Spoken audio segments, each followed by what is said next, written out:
Vous allez vous marier, vous devez connaître le droit familial. Mishmziya. Vous allez ouvrir une boutique, faire du commerce, vous devez connaître les règles du halal haram dans les contrats de vente et d'achat. Et de prêt et ce qui s'ensuit. Vous allez faire le hajj, vous êtes obligé de connaître les règles du pèlerinage et des rites. Vous allez voyager, vous êtes tenu par obligation de connaître les règles du voyage selon l'islam. Par exemple, le raccourcissement des prières et leur assemblage, etc., etc. Et les permissions qui me sont accordées ou non. Donc, chaque fois que vous allez entrer dans un domaine, il vous incombe de connaître ces règles. L'imam Malik, rahimahullah, a dit, c'est connaître ses lois et ses règles de conduite. Et son fiqh apparent, c'est une obligation. Qu'est-ce qu'on doit connaître comme règle apparente? Il a dit, toutes les prescriptions, al-wajibat. Lorsqu'on dit wajibat, c'est pas dire je sais que salat elle est wajiba, hein. Ça c'est facile. Mais comment je peux mettre en exécution as-salat? Parce que comme vous savez, nous avons une règle de fiqh qui dit ma la yatimmu al-wajibu illa bihi fahuwa wajibun. La règle qui est nécessaire pour la mise en pratique de l'obligatoire, elle-même, elle devient obligatoire. Je ne peux pas prier sans ablution, donc je dois connaître toutes les règles des ablutions. Je ne peux pas faire les ablutions sans connaître quels sont les types d'eau pures qui me permettent d'avoir des ablutions correctes. Eh bien, la connaissance des eaux pures et des eaux souillées est une obligation. Je ne peux pas prier tant que je ne connais pas quelles sont les najasat, les impuretés que je dois dégager de mes vêtements ou du lieu où je vais prier, sinon ma prière est invalide. Eh bien, vous devez connaître toutes les souillures. C'est pas facultatif. C'est pas le frère qui doit connaître ça. Hein. Sinon, maintenant, on croit que c'est le frère qui doit connaître fara'ad al-wudu, sunan al-wudu. Nous avons, vous savez, je suis sûr que vous tous, vous avez vu cette épître traduite en français qui s'appelle la Risala d'Ibn Abi Zayd al-Qayrawani, dans le fiqh malikite. C'est traduit en français par Léon Bercher. Cette Risala, que nous, maintenant, pour la déchiffrer, il nous faut 2 volumes. Abi Zayd al-Qayrawani, il l'a écrite aux enfants de 6 ans à son époque, dans lequel il leur explique les assises du dogme et la manière dont ils doivent pratiquer tout le rituel islamique. Nous, on enseigne à des universitaires actuellement. Il y a un problème. Donc, il dit l'imam Malik ici, connaître donc al-fara'id, qui sont prescrites. Et ça commence par shahada. Qu'est-ce que shahada? Qui est prononcée par la langue. Mais que veut dire cette shahada? Elle doit être accompagnée d'une conviction interne. Qu'est-ce que tasdiq al-qalbi? Il faut que je le connaisse. C'est ce que nous enseignons, nous, en 2e année. Vous comprenez? Donc ça, c'est une obligation. Il faut connaître que Dieu, il est un, sans associé. Et on doit lui affirmer ce qu'il s'est affirmé lui-même, à son être, subhanahu wa ta'ala. Qu'il est unique, il n'a pas engendré, il n'a pas été engendré, qu'il est vivant, il ne meurt point. Et affirmer que Muhammad sallallahu alayhi wa sallam est son prophète. Qu'est-ce que la prophétie? Ma ma'na an-nubuwwa. Quelles sont les qualités du prophète? Que veut dire le miracle prophétique? Que veut dire le Coran comme miracle? Est-ce que je sais répondre? Qu'est-ce que mu'jizat al-Qur'an? Est-ce que je sais expliquer comment le Coran il est miraculeux? En me référant à 4 versets qui me parlent de certains aspects scientifiques du Coran? C'est ça la manière dont je peux prouver que le Coran est un miracle et qui est défiant pour l'éternité, jusqu'à la fin des temps? Eh bien, je dois suivre un enseignement. Pour comprendre cela, je dois savoir que la résurrection est vérité après la mort, qu'il y a une éternité après la mort. Pour les gens que Dieu a déterminé leur devenir dans le monde de la félicité et ceux qui seront dans le monde de désolation. Que le Coran est la parole de Dieu et sa révélation. Je dois connaître comment est composé le Coran. Quels sont ces versets ambigus et ces versets explicites. Que je dois savoir comment fonctionner avec le Coran. Et que je ne dise pas des bêtises en interpellant la parole de Dieu. Je lui fais dire ce qu'il n'a pas dit. C'est Abu Bakr disait que Dieu me préserve de dire dans le Coran par mon propre avis. Tout le monde explique le Coran. Il reste dans une mosquée, il prend le Coran et commence à le commenter. Et c'est Abu Bakr disait, Ma'ad Allah, que Dieu m'en préserve, que je commence à dire, Allah il voulait dire ça. Quelle assise tu as pour te prononcer? Il faut avoir, je ne suis pas en train de vous dire de vous fermer les portes, hein, mais c'est pour vous dire, il y a une démarche exigée. Et cette démarche-là, si elle est de qualité, ce qui va s'en suivre va vous donner une relation de qualité dans la manière dont vous allez aborder la parole de Dieu et l'assumer.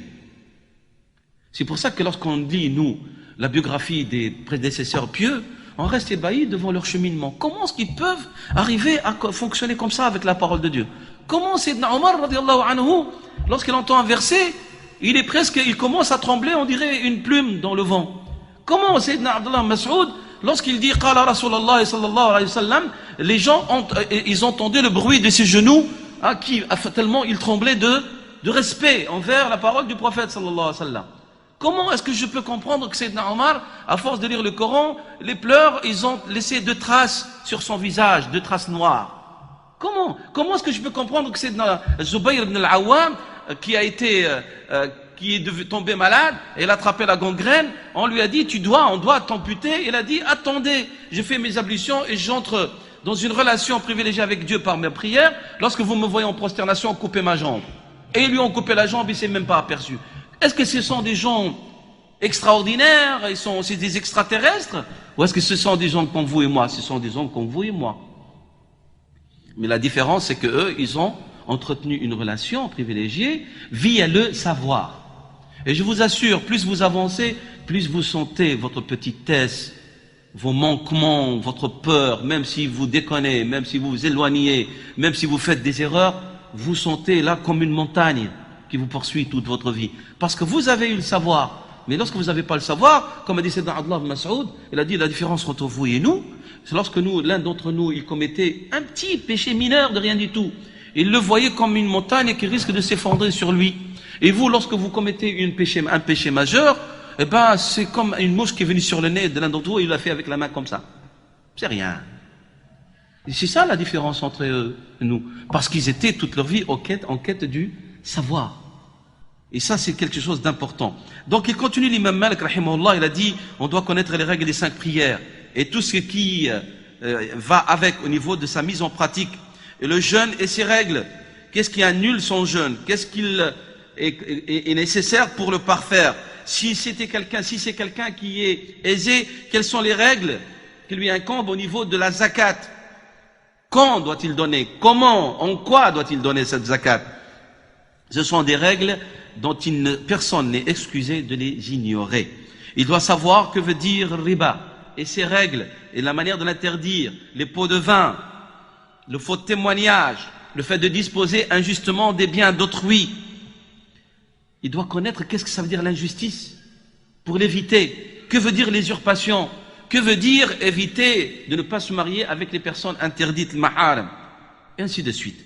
Tout cela, l'imam Malik considère que ça fait partie de l'obligation qui incombe à chaque musulman et musulmane.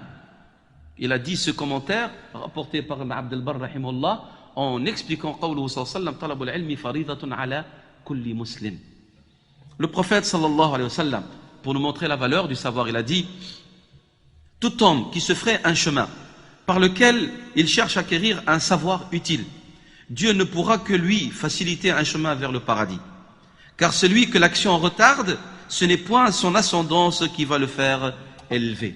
Donc s'il y a une ascendance qui va vous élever, c'est l'ascendance que vous liez avec le savoir, et non pas avec la filiation de vos parents. Si vous voulez apprendre, si vous voulez devenir savant à votre niveau, vous devez apprendre. Celui qui va acquérir le savoir, eh ben, il doit étudier. C'est pas avec une baguette magique. Vous voulez acquérir des qualités, des vertus, eh ben, vous devez s'efforcer à les acquérir. Comment? Je m'entraîne à la générosité. C'est ça ce que veut dire Rasulullah. Je m'entraîne à être patient lorsque quelqu'un m'énerve. Je m'entraîne à être indulgent alors que je suis capable de me venger. J'ai le pouvoir de disposer de celui qui m'a humilié et je lui pardonne. Eh ben, je m'exerce à tahallum. Notre prophète, il est plus loin. Il a dit, vous voulez acquérir la piété du cœur? Efforcez-vous, faites semblant de pleurer. Il a dit, lisez le Coran avec une voix mélodieuse. Et si vous ne savez pas pleurer, tabakaw, faites en sorte comme si vous pleurez. Vous savez pourquoi? Parce qu'à force de forcer son cœur à être à l'écoute de sa voix, votre cœur il va être touché. Mais c'est pas en 2 jours que vous allez avoir ça. Il faut maintenir le rythme. Je lis avec une voix mélodieuse pour m'attrister moi, pas les autres. À force de le faire, vous allez avoir ce souci. Il a dit, sallam tabakaw, faites en sorte comme si vous pleurez. Parce que toujours, notre corps est une entité, hein. Il n'y a pas de séparation. Le physique, il est en relation avec le psychique, il y a une liaison. Au début, il y a une rupture. Pour qu'il y ait une connexion, il faut du temps. Et ce temps s'acquiert par l'exercice en permanence. L'autre prophète a dit, sallallahu alayhi wa sallam, celui qui part de chez lui pour la quête du savoir, il agit là pour la cause de Dieu. Et il sera ainsi considéré jusqu'à son retour. Apporté par l'imam al-Tirmidhi. Waqala sallallahu alayhi wa sallam, celui qui se ferait un chemin dans lequel il cherche à acquérir un savoir, Dieu lui ferait un chemin qui le mène au paradis. Et les anges déploient leurs ailes par contentement envers l'étudiant. Le savant invoque pour lui le pardon de Dieu, tous ceux qui sont dans les cieux et sur la terre, ainsi que les poissons dans les profondeurs. Car le mérite du savant sur la Sète est comme la préséance évidente de la pleine lune sur les autres astres. Allah yuhib al-ibada. Voilà que celui qui s'adonne à l'étude, il est plus aimé que celui qui se retire pour l'adoration. Et je vais vous donner des hadiths qui vous montrent cela. Et des citations des compagnons radiallahu anhum. Donc, notre prophète a fait une comparaison entre l'excellence de la pleine lune sur les autres astres. Il a dit, c'est cette comparaison que vous devez mettre en pratique lorsque vous voulez comparer quelqu'un qui s'adonne à l'adoration de Dieu, l'ibadat, par les rites, et celui qui s'adonne au savoir. Celui qui s'adonne au savoir, il est meilleur. Il est dans un état de prééminence, comme la prééminence de la pleine lune sur les autres astres. C'est clair? Fadl al-alimi ala al-abd. Dans un autre hadith, Fadl al-alimi ala al-abd ka fadli ala adnakum. Vous imaginez Rasul sallam et sa valeur comparée au plus bas d'entre nous. C'est une excellence inimaginable. Il a dit, c'est cette comparaison, vous devez la mettre en application entre le dévot et celui qui cherche le savoir. Grande différence entre les deux. Le hadith rapporté par Abu Daoud, celui qui saisit la science, saisit la bonne fortune. Abu Darda, et vous savez qui était Abu Darda, radiallahu anhu, as-sahabi al-abd, compagnon qui était soucieux de la science et de l'adoration de Dieu. Il a dit, celui qui considère ou qui juge que celui qui passe son temps entre les différents cercles du savoir, et puis il est parti ailleurs par talab al-ilm, il vogue, il se déplace entre les cercles du savoir. Celui qui croit que c'est quelqu'un qui perd son temps, celui-là, c'est lui qui n'a pas d'esprit et qui est faible d'esprit. Celui qui juge, celui qui passe son temps dans halaqat al-ilm, comme quelqu'un qui perd son temps, celui-là, celui qui fait ce jugement, qui émet ce jugement, celui qui doit être désigné par quelqu'un de naqs aql. Ça, c'est ce que disait Abu Darda. L'imam Malik, rahimahullah, a dit, al-hikmatu wal-ilmu nourun. La sagesse et le savoir, c'est une lumière par laquelle Dieu guide qui il veut. Al-hikmatu wal-ilmu nourun yahdi bihi Allahu man yasha. Source de guidance. L'imam Shafi'i radiallahu anhu a dit, il n'y a pas meilleure œuvre que la recherche du savoir si l'intention est sincère. Il n'y a pas meilleure œuvre que la recherche du savoir si l'intention est sincère. هذا ما قال الإمام الشافعي رحمه الله. On a rapporté que l'imam Abdullah ibn Mas'ud radiallahu anhu, sahabi Rasulullah sallam, a'lamu an-nasi bil Qur'an, un des plus savants dans le Coran. Il a dit, lorsqu'il voyait les jeunes gens s'activer dans les cercles du savoir, il disait, marhaban, bienvenue à qui? Aux sources de la sagesse. Il compare les jeunes musulmans qui s'activent dans les cercles de l'ilm à yanabi' al-hikmah. Il dit, vous êtes les sources de la sagesse. Vous êtes les lampes qui illuminent dans l'obscurité. C'est vrai, là où la talabat al-ilm, s'il n'y avait pas encore des étudiants de sciences islamiques, al-jahl qui prendra tout. Alhamdulillah, qu'il y a encore un peu talabat al-ilm, qui savent dire ça c'est faux, ça c'est juste, qui savent dire ça c'est correct, ça, sinon depuis longtemps on aurait fait des horreurs avec nous. Donc il les appelait, donc il dit, vous qui êtes mal vêtus, vêtements qui ne sont pas de qualité, vous qui êtes mal vêtus, mais vous avez des cœurs purs, vous êtes les prisonniers de vos chambres. Ils ne sont pas à faire les 100 pas au boulevard, à City 2, je ne sais pas où. Ce sont des gens qui sont prisons dans les maison, pour l'ilm. Vous êtes le parfum de toute tribu. Rayhanatu kullu qabilatin. Vous êtes le parfum, la bonne senteur de toute tribu, de tout groupe. Ibn Mas'ud radiallahu anhu disait aussi, celui qui étudie les sciences islamiques, il est en état de prière.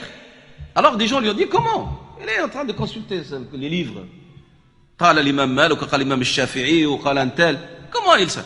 قال parce qu'il ne cesse d'évoquer Dieu par sa langue et par son cœur. يقرأ وقال صلى الله عليه وسلم وقال الله تعالى. Il est en train de lire à longueur de journée. قال فهو في صلاة. Il a dit طالب العلم الشرعي لا يزال في صلاة. Il ne cesse d'être en prière. Il a dit comment? Il a dit parce que sa langue et son cœur est en train de lire, d'évoquer Dieu. Vous prenez un livre de fiqh, combien de fois vous allez dire sallallahu alayhi wa sallam? Combien de fois vous allez dire qala Allah ta'ala? Le verset il est à l'appui. Combien de fois vous allez dire radiyallahu anhu? Sahabi. Combien de fois vous lisez un chapitre, vous avez fait au moins une centaine de salat ala nabi alayhi salatu wassalam, et vous avez fait prononcer au moins 50 ou 100 fois de glorification de Dieu. C'est pas du dhikr ça? On a rapporté que l'imam Malik était en train d'enseigner un jeune homme, et voilà, il y a eu appel à la prière du Dhuhr et du Asr. Alors il s'est précipité pour ramasser ses livres de notes. L'imam Malik lui a dit, où est-ce que tu vas? Elle dit, salat. L'imam Malik lui a dit, ce que tu es en train de chercher n'est pas de moins en valeur à ce que tu recherches de l'autre côté. L'ilm. L'ilm. C'est pour ça que l'imam Malik, rahimahullah, préférait l'ilm à la salat al-nafila. D'où le fait, comme vous savez, chez les Malikites, vous entrez dans la mosquée et l'imam est en train de faire son serment, où il y a un shirk de qualité qui enseigne, il vous est recommandé de vous asseoir. Le talab al-ilm est méritoire que par rapport aux 2 rak'at de salutation de la mosquée. L'ilm. Parce que tu vas connaître une règle qui va peut-être t'empêcher de dans le haram. Tu fais 2 rak'at, mais tu n'avanceras pas. Mais avec une parole, une bonne direction, ça peut éclairer ton chemin. Dans les dhalika, on a dit, Ahmad ibn Muhammad ibn Ahmad, c'était un ascète ou alim, poète. La poésie n'est pas haram, hein, si le sujet il est conforme à la loi de Dieu. Qu'est-ce qu'il a dit? وَأَلَذُّ مَا طَلَبَ الْفَتَى بَعْدَ التُّقَى عِلْمٌ هُنَاكَ يُزِينُهُ طَلَبُهُ. La meilleure chose qu'un jeune homme ou une jeune femme peut chercher après la piété, quoi? Une science qui l'embellit. عِلْمٌ يُزِينُهُ. Une science qui l'embellit. À toute personne, il y a une quête dont il tire plaisir. Mais pour l'étudiant, son plaisir, ce sont ses livres. Donc il dit, وَلِكُلِّ طَالِبٍ لَذَّةٌ.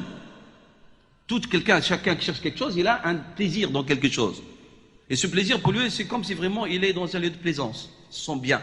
Eh bien, pour l'étudiant, il dit, وَأَلَذُّ نُزْهَةِ عَالِمٍ كُتُبَهُ.